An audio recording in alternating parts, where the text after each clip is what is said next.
Hello, and welcome. Join me as I continue my journey ranking the perfect anime. Oh boy, an anime tier list video. I bet that's never been done before. But I'm making this because I watch a lot of anime. Why? Because I just like anime more than really any other form of media. And since I never leave my house, I might as well do something to show my time spent watching anime has been worthwhile. So strap in, grab something to eat, and don't forget to breathe, you weebs, degenerates, and femboys alike, as I rank the best anime of winter 2023. Now, before I rank anything, let me explain how my tier system works. I'm not somebody who drops anime after a few episodes, only because I'm stubborn like that, and I want to feel like my time is worth something. I rank anime based off of how much I can recommend them to anyone else. So, every show I talk about here, I am planning on at least finishing the current season. So, let's begin with Reborn to Master the Blade, from Hero King to Extraordinary Squire. Being an anime fan, I'm contractually obliged to watch at least one power fantasy isekai every season. But here, the one who gets isekai'd was already from a fantasy world. You see, for Chris Inglis here, the top of Maslow's hierarchy of needs wasn't self-actualization, but instead becoming a cute anime waifu. In his past life, he was the greatest king known to mankind, but decided to be reincarnated to learn the blade. I have to admit, this anime has been a lot more fun than I might make it out to be here.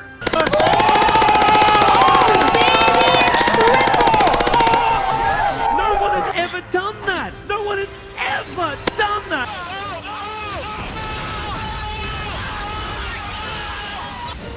Damn, son, where'd you find this? As Chris is a fun, shooty protagonist, and the show broke the mold by having a dragon in episode 1 that was not CGI.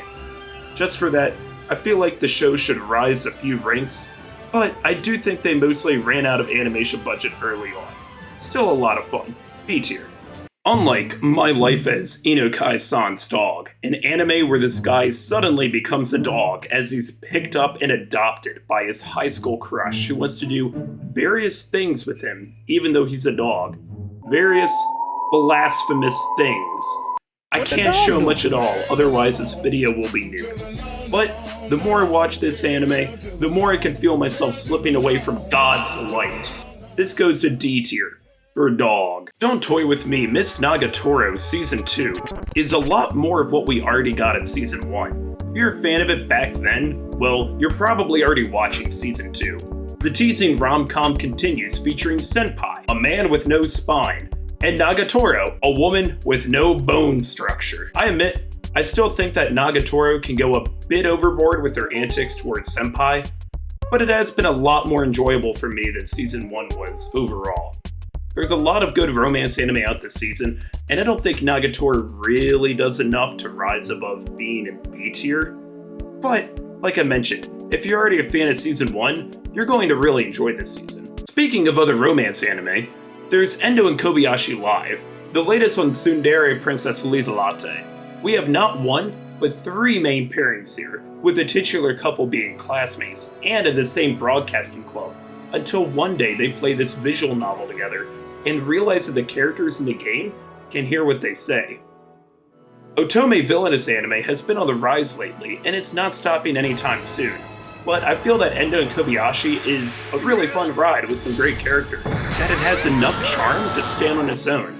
All 3 couples in this anime work on their own right, and I'm willing to say that this is an A-tier rom-com this season. Revenger is a historical fiction anime featuring a samurai who betrayed his own family due to being deceived. He ends up joining a group of assassins who receive targets from pieces of gold bitten through. The stronger the bite mark, the deeper the revenge. The main character is a samurai, but the other assassins have way more interesting ways to fight than just a sword. We've got a killer kite, a bow that shoots the 19th century equivalent of a tomahawk missile, and their leader is a guy who kills with the power of religion. It's pretty niche, and I admit has a fairly slow pace, but if you're into historical fiction and willing to let some fantastical elements slip in due to how some of the characters fight, it's a pretty interesting show. B tier. Ayakashi Triangle is an ecchi comedy action fantasy where the main character fights a demon, wins, but then also gets turned into a cute anime girl.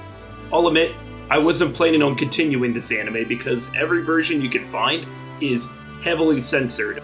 Why would I watch an ecchi anime if I'm going to watch it censored?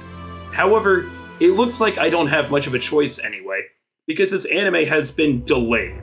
Therefore, I have to give it a spot in the Void. The Void is unranked and not part of the other tiers since I can't actually give it an accurate and fair ranking. Blue Lock is a sports anime that's more of a battle royale. I have to admit, I'm afraid to show anything from this anime as I don't want to run the risk of this video getting blocked like my Blue Lock review did. Twice. That being said, I'd recommend checking out that review if you want to know my full opinions on Blue Lock. In the meantime, I think this anime has become hype enough to earn itself an S rating. The Angel Next Door Spoils Me Rotten is a romance anime where the main guy discovers he lives right next door to a cute classmate who ends up coming into his dorm and cleans up the absolute dump he lives in and starts cooking for him. She doesn't do this for nothing though. He helped her out in the beginning and pitches in when he can. As time progresses, the romance between them really develops.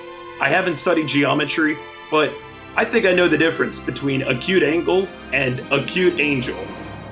This anime is so fluffy and sweet, you're sure to develop diabetes from watching it. But how am I supposed to believe that someone would suddenly start cleaning up after another's mess like this? It reminds me of several years ago. I had a friend who never threw out anything from their car. One day, some other friends and I discovered that there were Wawa cups in the trunk filled with something that was not, well, water. This caused mold to develop in the trunk of that car. The mold grew and grew until its vines reached the heavens above. I climbed the vines and stood in front of the very face of God himself. Part of that may have been an exaggeration, but the point still stands. Clean your damn room! This anime is really solid. Strong A tier. Spy Classroom is a bit of an odd show. On one hand, I think that the character design and the voice acting has been excellent. On the other hand, the anime has had the weirdest pacing I've seen all season. This anime clearly wanted to get to the plot twist by episode 3, but by doing so, we've barely gotten to know anyone here. It has gotten a lot better than the start, and honestly has my favorite ED of the season, with Tokyo Revengers having my favorite OP. You've got to give a show like this time to develop its characters, which it decides to do after the mission is already completed. But by far, the highlight of this has been the communal rules set forth in episode 1. Thanks to this Redditor for translating these. Let's see here. The gambling for organs is limited to once per day. Don't use gunpowder as an alarm clock. Okay, there's a story there I need to know. At most, 2 bottles of wine per day. 2 bottles?! And keep in mind, those rules don't apply during training or missions. So when a crisis is going on, be sure to gamble those kidneys, ladies. C tier. But the girls are cute. Buddy Daddies is the newest anime from PA Works. Here, we've got 2 friends and roommates, John Buddy and Eric Daddies, who are assassins that adopt and parent a 4-year-old girl. Huh, an Odd Couple style anime where trained killers take care of a young girl and keep her out of harm's way? Well, this reminds me of a certain other anime. I think it was called The Yakuza's Guide to Babysitting. Joking aside, keep in mind, this is PA Works, and this is easily the least weirdest anime they've made in the past year, after Ya Boy Konming and Akuma Meteor. But hey, PA Works has earned the right to just make whatever the hell they want as far as I'm concerned, and Buddy Daddies has not been disappointing. Each episode gets better and better as they come to really bond with Miri, and you can see why. She's easily the best daughter this season. The humor is great, the animation is sleek, The whole anime is a ton of fun and still has some really touching moments. It's an S tier for me, and PA Works, please just keep making whatever anime you want to make next. The Ice Guy and His Cool Female Colleague is another sweet romance anime featuring the rarest pair you'll see in anime: adults. It's another anime with 3 pairings too, as in this world, there are people who are descendants of folklore and mythological beings. The main character, Himuro, is a descendant of a Yuki Onna, and anytime he gets pretty emotional, he causes it to snow. I wonder who cleans up this office. Like, imagine the water damage repair bill he causes just by being there and seeing Fuyutsuki. Honestly, this anime had a really slow start for me and was getting extremely predictable the first few episodes, but I feel like it's been picking up quite a bit lately. It's decent, but there are better romance anime this season. For instance, Tomo-Chan is a Girl, a romantic comedy that begins with the girl, Tomo Ozawa, confessing her love to the male lead only to be bro-zoned immediately, since he doesn't quite see her as a girl yet. This is another anime that I think has a slow start, but everything becomes clearer when Carol Alston, the best girl this season, comes in. And I just have to say, this girl really bakes my beans. Denji, お前も好きだったろ。 And it's cool seeing an anime dedicated to a tomboy, which you don't get too often. Out of all the rom-coms this season, Tomo-Chan's the one making me laugh the hardest. A tier. But now we're going from a tomboy to a literal femboy. Onimai, I'm Now Your Sister, is an anime where the main protagonist is a man who wakes up one day suddenly turned into a girl. And he didn't even have to become a VTuber. This is a third gender bend anime I'm covering this season, which was definitely on my bingo card. Now, I know that many out there think this anime is a bit sus. Lock me up, officer! It's animated by Studio Bind, who animated Mushoku Tensei. I'm guilty of all charges! If Studio Bind is committed to making the best possible anime from some controversial source material, then I'm here for it. The results have been outstanding. Skip the trial, just go straight to the sentence! And no other anime has animation this high quality for this season. I'm a Rent-A-Girlfriend fan! That should be enough reason to lock me away! Memeing aside, it's a touching story bonding between 2 siblings, and the best animated and one of the funniest anime of the whole season.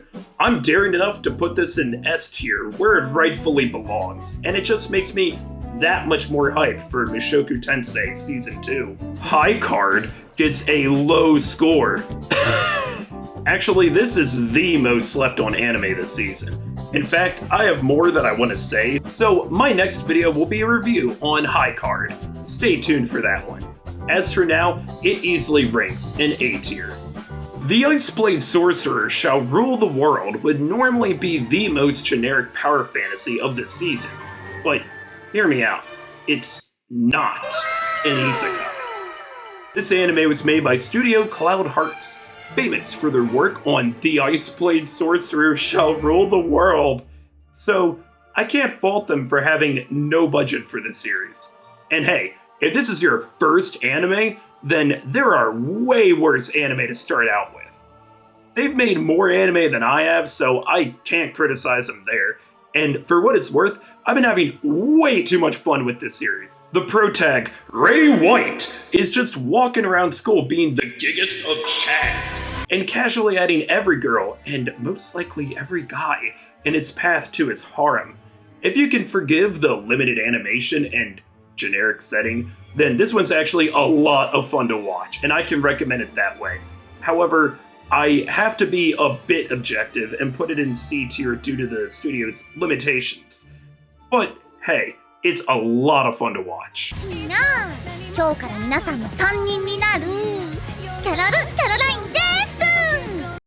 Nier Automata version 1.1a was my most anticipated anime of this season, as it's an anime based off of one of my absolute favorite games from my current favorite anime studio, A1 Pictures. However, due to its delay, I don't think I can accurately rank this in the same vein as the rest of the anime on this list, which is a shame since what we've received so far has been outstanding. I unfortunately don't have too much faith, though, that this can be continued without another delay due to what happened with 86 last year. So I have to put it in unranked right now. However, I will come back to this in a future tier list video when it's finished, as I want to give this a fair rating that it deserves. 2B is still top tier though, and now we can boast about her finally being an anime waifu. Kubo Won't Let Me Be Invisible is another fluffy, sugary romance anime about this guy, Shiraishi, who shops at Lonely Mart and is such an NPC that the other kids in his class see him as a walking Where's Waldo. Only one of his classmates can actually see, hear, and potentially fuck him on the regular. Some of you may ask why I'm watching so many cute romance anime. Well, that's because my favorite ice cream flavor is vanilla. Soft serve. Nothing is more peak than spending 12 episodes waiting for a confession, only for it to be blocked out by the fireworks at the festival. But we're not getting that this season, because this is another anime that has been delayed. We've got enough episodes for me to at least give it a rating of B tier, since I don't think it's the best fluffy romance anime this season, but I am putting Winter 2023 in the void for being such a cursed anime season. Vinland Saga Season 2 continues what may just be one of the greatest anime ever made. If you came into this season expecting more action-adventure, this is not the anime for you. However, if you recognize that Vinland Saga is a story of growth for the main character, Thorfinn, as he finds his own place in the world, then you're going to be in for an incredible story. With the more slowed down pace of this season, we get to spend more time developing the main character, since in Season 1 it almost felt like that was Ashalot. But this is Thorfinn's story through his life, and I can't wait to see what happens next. I think Vinland Saga actually rises higher than what I normally call an S tier, as this is an anime that this season will be remembered by for years to come. There's a special tier for anime like this. Vinland Saga Season 2 goes in a god tier. The magical revolution of the reincarnated princess and the genius young lady is my pick for the best romance anime of this season. Princess Honest can't use magic, unlike most isekai protagonists. However, she focuses her talents on making gadgets that use magic items found from monsters. She's also this season's biggest Chad, as in the first episode, she crashes her brother's graduation party, takes his now ex-fiancé as her own, and then leaves, refusing to elaborate. Honest and Yuffie are the best couple this season, and Honest just does whatever she wants to. She's such a free spirit and barges into things headfirst, ready to kick gum and chew ass. This anime is also groundbreaking, and that it features a dragon fight that is not CGI. Man, this is the most groundbreaking season of anime yet. I'm really interested to see where this series goes. With someone as charismatic as Honest, which ladies wouldn't be swept off their feet? This belongs in S tier. To Your Eternity Season 2 is a continuation of what is often considered one of the saddest anime ever. However, To Your Eternity is all about Fushi coming to terms with his own immortality and what this means. Yes, everyone you know will one day die, but for Fushi, this means learning to live with this and accept who he is as an immortal. I don't think that this series has come back to the absolute highs it reached in the first several episodes of Season 1, but I do think that To Your Eternity is a great anime still. A tier. The Eminence in Shadow is an anime that's impossible to rank. The main character, Sid, is this shooty kid who just wants to be the most edgy, impossibly strong guy out there. Sid most likely wouldn't want anyone to actually rank the Eminence in Shadow, because that would just be main character things. The true path to success is to be the most bland background character imaginable. That way, nobody will suspect you for who you really are. I'm going to put this anime in A tier, however, I am also going to rank some of the side character names in this series. Skeletal and Potato are your best friends. They will also abandon you at a moment's notice. Void tier, Mundane Man, What kind of name is that? C tier. Perv Asshat. Well, that's a name that explains itself. B tier. And I'ma try not to lose. The real main character of this series. S tier. And finally, Trigun Stampede. I have to admit, I barely remember watching the original Trigun as a kid. It was a little bit before my time, so I'm essentially going into the series blind. And from what I've read, this is a reimagining and not a remake, so to speak, of the original anime and manga. But I think that's okay. We're now seeing a lot more anime be remade, and oftentimes it's been extremely successful. And I'd rather a studio try something new while keeping the same feeling the original gave than a just by-the-numbers remake. Some also might be put off by the entire show being in CGI, but this is Studio Orange. There's one anime studio that knows how to make a great CGI anime. It's them. Trigun Stampede has been the best action anime of the season, and I have to applaud the amount of effort and love that Studio Orange is giving to the series. I think that Trigun Stampede rises higher than most other anime this season, and is the other anime that I would put into God tier. So there's my full ranking of all the anime I'm watching this season. I think Winter 2023 has a lot more hidden gems, but this is a massive season with so many anime going on. So I know I'm missing some here. Sorry, I haven't seen Tokyo Revengers or Bungo Stray Dogs. And some other new anime look pretty decent too. Giant Beasts of Ours? More like Giant Beasts of Ours! But I'd love to know what your favorite anime this season are. Please, let me know in the comments below. And if you like this video, then be sure to sub Eminence for more shadows. More anime-related videos to come as we work towards finding the perfect anime. And looking at this tier list, I can confidently say that the best anime of this season is My Life as Inukai-San's Dog.